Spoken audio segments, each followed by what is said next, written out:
Council. His Excellency Mr. Wagyang Sobotko, President of National Council, Lower House. Her Excellency Ms. Christian Schwarz-Fuchs, President of the Federal Council, Upper House. Members of Parliament, Ms. Njeka Hebel Kembadzer, Secretary International Affairs, Austrian Parliament and other members and officers of the delegation. At the outset, I heartily welcome all of you to this historic city of Hyderabad, which has the eminent history of 400 years old. I am very happy to note that your visit was timely as the budget session of our state legislative assembly was in work, and it will throw some light about the functioning of government of Telangana under the dynamic leadership of our Honorable Chief Minister Sri K. Chandrasekhar Rao. Let me apprise to your good selves that our Indian Parliament is bicameral that consists of two houses. The lower house representatives are elected directly by the people, and the representatives of upper house are elected indirectly, that is, they will be elected by the members of state legislative assemblies in India. Furthermore, even Telangana legislature is also bicameral, which consists of two houses. The lower house members are directly elected by the people of the state, and the upper house members are elected through various categories, that is, elected by the members of lower house, elected by the graduates, elected by the teachers, and the last but not the least, nominated by His Excellency Governor, eminent person from the fields of education, sports, arts, and social service, etc. As you are aware that our Telangana state was carved out only 7 years ago from the then state of Andhra Pradesh. In spite of that, our state stood 4th place in respect of per capita income all over the country. Our state, under the dynamic leadership of our beloved Honorable Chief Minister Sri Chandrasekhar Rao Garu, also contributes highest GSDP to the national economy, and there are many more achievements in the last 7 years to the credit of Telangana state. As I have said earlier, under the dynamic leadership of our Honorable Chief Minister, the government of Telangana is striving hard for the overall development of the state by way of implementing various welfare schemes that are aimed at the amelioration of scheduled castes, scheduled tribes, backward classes, minorities, and other economical backward classes. The welfare schemes helped these sections to compete on par with the well-developed sections of the society. On the lines of Indian Parliament, the Austrian Parliament also consists of two chambers: the National Assembly, that is National Rat, and the Federal Council, Bundesrat. This National Assembly is the main legislative body. The preparation and implementation of legislation takes place in the federal government or in the provincial governments. The legislative tasks are carried out to federal level by the National Assembly in conjunction with the Federal Council. The Federal Council represents the interest of the provinces in the Parliament. Provincial assemblies represent the interest of citizens in the individual provinces. Each federal province is administered by provisional government, which is headed by the provisional governor elected by the respective provisional assembly. Austrian culture has been influenced by its past and present neighbors Germany, Hungary, Slovenia, Italy, and Romania. As many as 31,000 Indians are living in Austria, and they are actively involved in the nation building activities Austria has the 16th highest national employment rate at around 71.5%. There are new jobs opening with a burgeoning startup community and a big increase in the country's service economy. Opportunities can be increasingly found. I hope that, trust that your stay in Hyderabad will be comfortable and will help you make comparative study of the functioning of our two nations and help exchange mutual interests and strengthening bilateral ties between India and Austria. Thank you, one and all.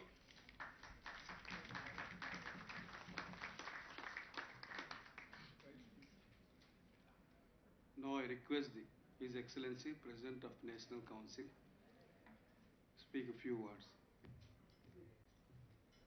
Excellency, Speaker of the Assembly, it is a great honor for us, for me and for my delegation as well, of the Speaker of the Upper House, to be here, to be invited from you. Our visit should strengthen our relation between India and Austria.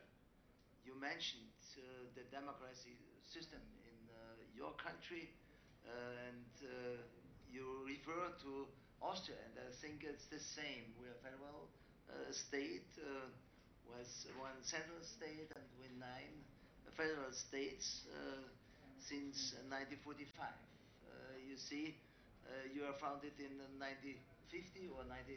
You get freedom in 1947, and we are equal old in the history of the 20th century and the 21st century. It's for us important to strengthen the relation in economical affairs, in cultural affairs, as well in the tourism, in the field of tourism. Before we had the COVID crisis in 2020 starting, we had a lot of Indians come to Austria to visit, and also a lot of Austrians come to India. And now we see that the flights are going on, and it's possible to come as well to Austria, as well to India. COVID isn't gone, but we can manage it. In the case of vaccination, you were very successful in the past, and also Austria, and therefore it will be our target to be well prepared for the autumn, and therefore we're all in the same role to fight and combat this really the worldwide greatest crisis after 1945. You mentioned that 30,000 Indians are living in Austria, nearly. We haven't so many Austrian people are living here, but we have a lot of companies. They especially engaged in Hyderabad and in your country that's founded 10 years before, or that 8 years before. We existed separate federal states since 2014, and we come from the airport. We see that the development is going on when you compare it. And our new consulate will be founded and will be established on this day, and we will open it. And we're a very honorable consul. And he informed us about the really great effort and the great progress you made in the last years. And you are one of the most the region that's most effective in economical growth. And therefore I think it could be possibility to have an intensive partnership in share our techniques, to share our experience. And you have a lot of experience in the digitalization and in the digitalization affairs, and I think it's one of the most important economical fields of the future. The great companies of America are settled here, and that shows that especially this region is all responsible for Asia and for not only for India, and therefore it's important to make the connection also to Europe. And I think we are trying hard to negotiate and to come to a result with economical treatment and trade trade treaty for Europe and India. And then I think it could be a good possibility for the future for both to develop our economy and to hold peace. You know that, especially in Europe, a terrible war is taking place. We're close to Austria. The border is not so far away, 400 kilometers of Vienna. You have really a terrible war, and the impact is all of Europe.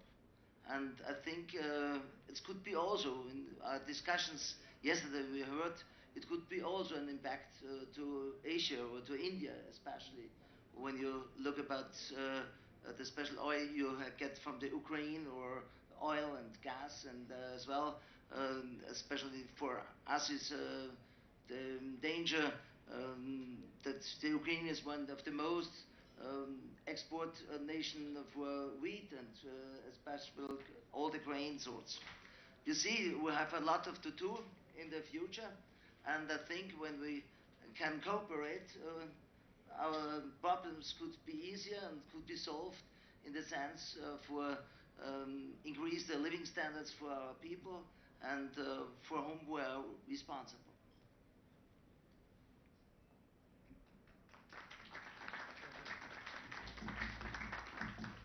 Now I request Her Excellency, President of the Federal Council, to speak on it.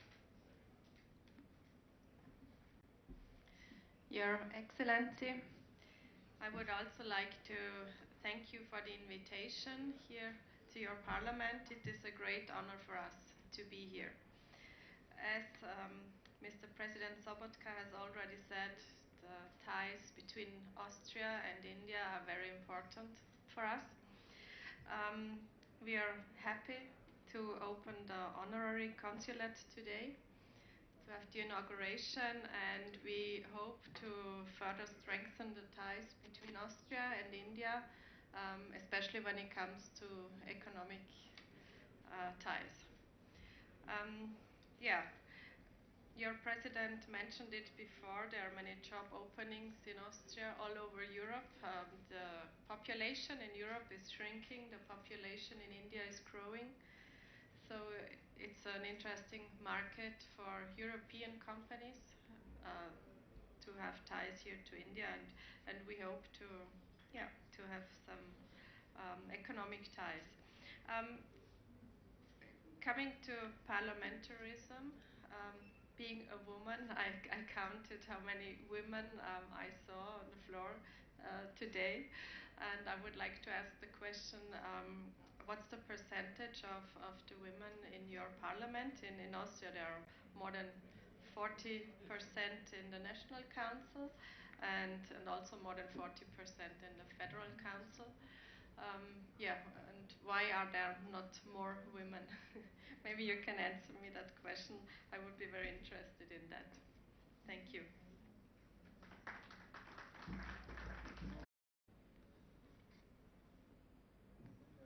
Any other delegates would like to speak, sir?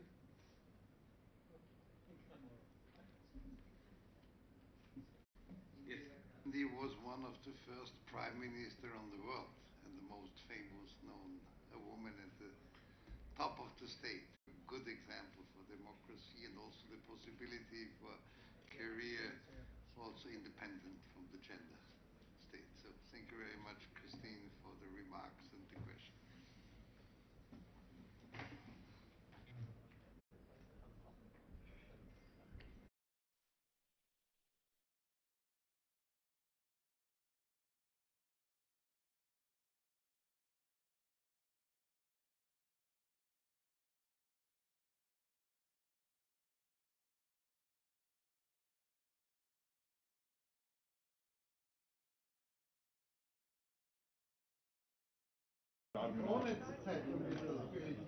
Stop. Ma'am.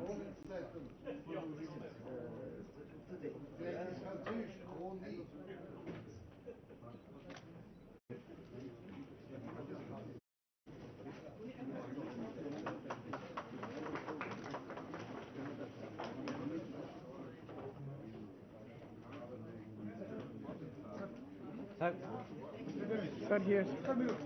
Sir. Here. Sir, thoda.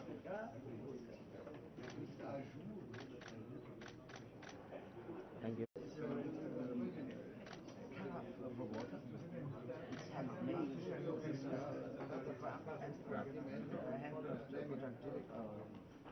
Austria.